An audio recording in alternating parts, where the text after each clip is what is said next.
I'm a researcher at Arizona State University. I live in Tempe in the United States, and currently I'm here at COP21 as a researcher to do analysis for my work on the role of cognition in climate change politics. So I observe what negotiators are saying, what positions countries are taking, in particular the emerging powers, and in particular looking at to what extent people actually rely on the use of climate change science and knowledge. So I look at the interface between climate science and climate politics and the role of the mind in that. So for example, there's lots of interesting conversations going on that actually relate to the science and the role of science in this process.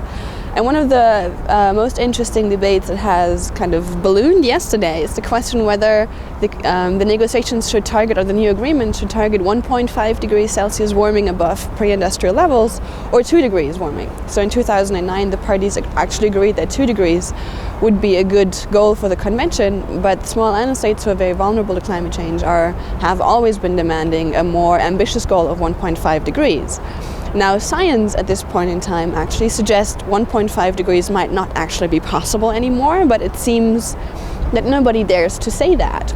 So now there's an increasing number of countries that support the small island goal of 1.5 degrees, which I find very interesting. Is that a mission impossible, a climate mission impossible that they are agreeing to, and why would they do that? If science suggests it's even hard to get to 2 degrees at this point in time, you have to make very optimistic assumptions and scale up technologies we do not have yet.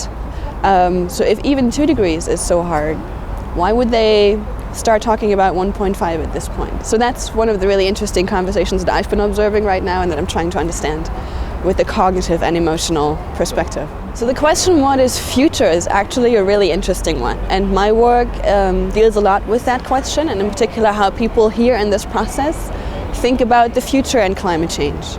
Turns out humans have a very difficult time imagining the future. So our minds are usually focused on today, next week, next year, maybe 5 years. Sometimes when we do pension plans, we think about the rest of our lives and maybe 20, 30 years. But in general, our minds have a really hard time imagining long-term futures. And that poses a serious challenge for this process, because what happens in the future, or what is predicted to happen in the future, should motivate what we do today. So that imagination challenge, I have the same. How do you actually think about what the world might look like in 30 years, 50 years, maybe even 100 years to make it relevant today?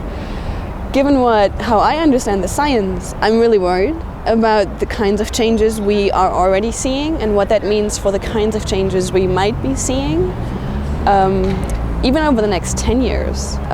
For example, the idea of climate tipping points, where certain systems of the Earth's climate could change in a very short, relatively short time period really drastically, could cause a lot of disruption of our human lives, human systems, of trade, of travel, even of food and water supplies. So very basic things could go wrong very easily and very quickly in a lot of places that are now connected, tightly connected around the world.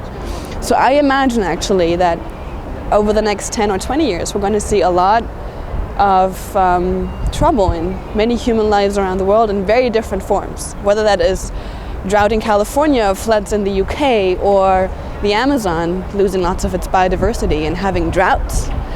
It's happening in different places in very different ways. So I imagine that once enough of this has become, let's say, bad enough,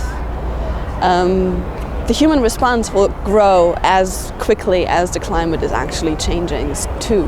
So we will hopefully see a lot of new ways of thinking about both international politics, what should we be doing here, but also how to reorganize or change our lives as human communities.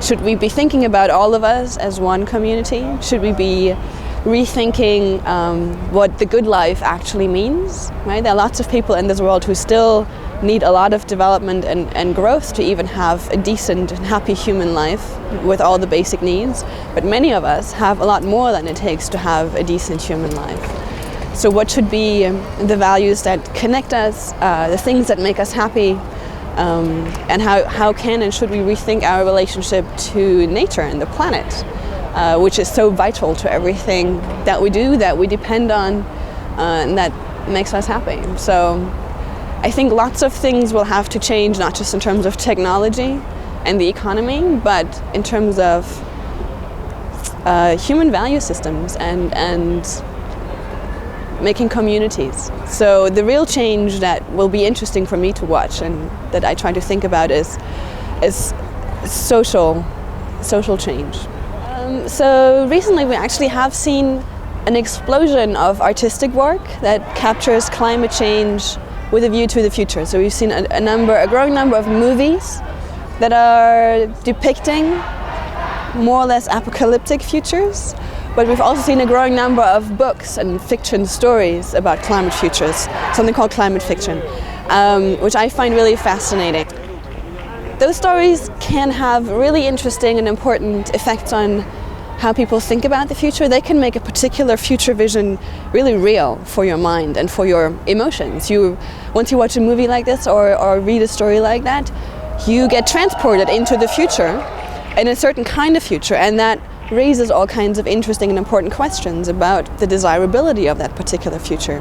Now, the tendency to depict particularly negative futures, dystopian visions, might say something about our current state of mind, what we're worried about really, and in that sense motivate us to avoid a certain kind of future, so be inspiring us to act in certain ways.